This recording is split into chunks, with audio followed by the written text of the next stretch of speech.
Gaza में फिर नाकाबंदी। इजरायल ने उत्तरी गाजा में प्रवेश पर लगाई रोक। इजरायली सेना ने उत्तरी गाजा में प्रवेश पर प्रतिबंध लगाते हुए नाकाबंदी फिर से बहाल कर दी। सेना ने चेतावनी दी कि मुख्य उत्तर दक्षिण राजमार्ग का उपयोग प्रतिबंधित रहेगा। केवल तटीय सड़क से दक्षिण की ओर जाने की अनुमति होगी। इस बीच गाजा में जारी इजरायली हमलों में 58 फलस्तीनियों की मौत हो गई, जबकि युद्धविराम समझौता टूट चुका है। रूस यूक्रेन में कैदियों की अदला बदली। 175 से 175 युद्धबंदी हुए रिहा। रूस और यूक्रेन के बीच 175 से 175 कैदियों की अदला बदली का बड़ा समझौता हुआ, जिससे कई परिवारों की खुशियां लौटी। यह युद्ध शुरू होने के बाद पहली बार इतनी बड़ी संख्या में कैदियों को रिहाई हुई। यूक्रेनी राष्ट्रपति जेलेंस्की ने इसे शांति की दिशा में अहम कदम बताया और सभी युद्ध बंदियों की रिहाई की मांग दोहराई। इस बीच संघर्ष विराम पर भी बातचीत जारी है। गाजा में इजरायल का महाविनाशकारी हमला। 70 से ज़्यादा फिलिस्तीनी मारे गए। इजरायली सेना ने गाजा पर भीषण हमला किया, जिसमें 70 से ज़्यादा फिलिस्तीनी मारे गए।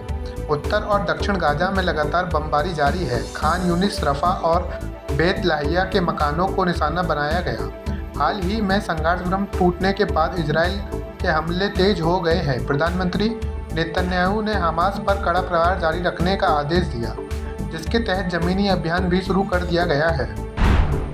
ट्रंप का भारत का टैरिफ कम करने का अल्टीमेटम। 2 अप्रैल से अमेरिका भी वसूलेगा शुल्क। अमेरिकी राष्ट्रपति डोनाल्ड ट्रंप ने भारत से टैरिफ में कटौती की उम्मीद जताई और दोहराया कि 2 अप्रैल से अमेरिका भी भारत में टैरिफ लगाएगा।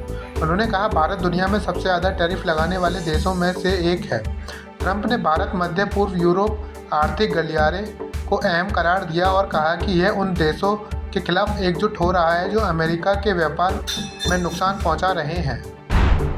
26/11 आरोपी तैयबपुर राणा की याचिका फिर खारिज। अमेरिका से भारत प्रत्यार्पण पर रोक। मुंबई 26/11 आतंकी हमले में आरोपी तैयबपुर राणा ने अमेरिका के सुप्रीम कोर्ट में याचिका दायर कर भारत प्रत्यार्पण पर रोक लगाने की अपील की। राणा ने दावा किया कि भारत भेजे जाने पर उसे प्रताड़ित किया जाएगा। हालांकि अमेरिका सुप्रीम कोर्ट के एक जस्टिस ने उसकी याचिका खारिज कर दी। अब शीर्ष अदालत इस पर विचार कर सकती है। Thank you so much for watching this video. Don't forget to like, comment, share, and subscribe.